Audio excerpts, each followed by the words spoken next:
Le Seigneur s'étant retourné regarda Pierre, et Pierre se souvint de la parole que le Seigneur lui avait dite. Avant que le coq chante, aujourd'hui, tu me renieras 3 fois. Et étant sorti, il pleura amèrement. Luc 22, 61-62. Ceci marque un tournant dans l'histoire de Pierre. Christ lui avait dit, tu ne peux pas me suivre maintenant, mais tu me suivras plus tard. Pierre n'était pas dans l'état voulu pour suivre Christ, parce qu'il n'avait pas renoncé à lui-même. Il ne se connaissait pas lui-même. Et c'est pourquoi il ne pouvait suivre Christ. Mais quand il est sorti et pleura amèrement, un grand changement se produisit dans sa vie. Christ lui avait dit précédemment, quand tu seras converti, affermis tes frères. C'est au moment dont nous parlons que Pierre fut converti. Je remercie Dieu pour l'histoire de Pierre. Je ne connais aucun personnage de la Bible dont l'histoire me procure un tel réconfort. Quand nous considérons son caractère sujet à tant de défaillances et quand nous considérons ce que Christ a fait de lui par la puissance du Saint-Esprit, nous nous disons qu'il y a de l'espoir pour chacun de nous.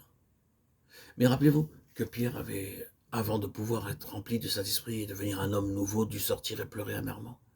Il dut être humilié. Si nous voulons comprendre cela, je crois que nous devons considérer 4 choses. Tout d'abord, nous devons considérer Pierre, le fidèle disciple de Jésus. Ensuite, Pierre, quand il vivait pour lui-même. Après cela, Pierre se repentant. Et enfin, ce que Christ a fait de Pierre par le Saint-Esprit. Pierre, tout d'abord, était le fidèle disciple de Jésus. Jésus appela Pierre à laisser ses filets et à le suivre.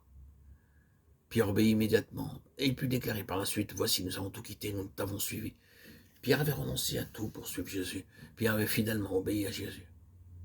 Rappelez-vous, quand Jésus lui dit, « Jetez le filet du côté droit de la barque, et vous trouverez du poisson. » Pierre, le pêcheur, savait qu'il n'y avait pas de poisson à cet endroit-là, car il avait travaillé toute la nuit sans rien prendre.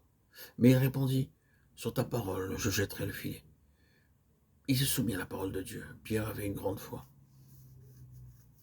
Quand il vit Jésus marcher sur la mer, il s'écria, « Seigneur, si c'est toi, ordonne que j'aille vers toi sur les eaux. » Et à la voix de Christ, il sortit de la barque et marcha sur les eaux. Jésus parle de Pierre comme de la pierre sur laquelle il bâtira son église. Et il dit qu'il lui donnera les clés du royaume des cieux. Pierre était un homme remarquable, un fidèle disciple de Jésus. Et pourtant, il lui manquait bien des choses. Maintenant, considérons Pierre alors qu'il vivait pour lui-même et se confiait en lui-même et cherchait sa propre gloire.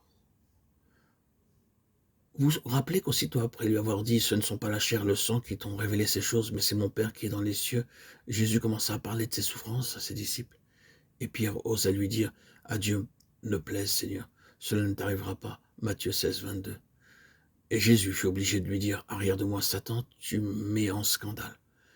Car tes pensées ne sont pas les pensées de Dieu, mais celles des hommes. » Pierre, avec sa volonté propre et se fiant à sa propre sagesse, défendait à Christ de souffrir et de mourir. Et d'où cela venait-il? De ce que Pierre se confiait en lui-même et en son opinion personnelle au sujet des choses divines. Nous voyons que plus tard, à plusieurs reprises, la question de savoir qui était le plus grand fut discutée par les disciples. Et Pierre était l'un d'entre eux, et il pensait qu'il avait vraiment droit à la première place. Il cherchait sa propre gloire. Pierre vivait pour lui-même. Quand Christ lui avait parlé de ses souffrances et avait dû lui dire « Arrière de moi, Satan », Christ avait ajouté « Si quelqu'un veut venir après moi, qu'il renonce à lui-même et qu'il se charge de sa croix et qu'il me suive. »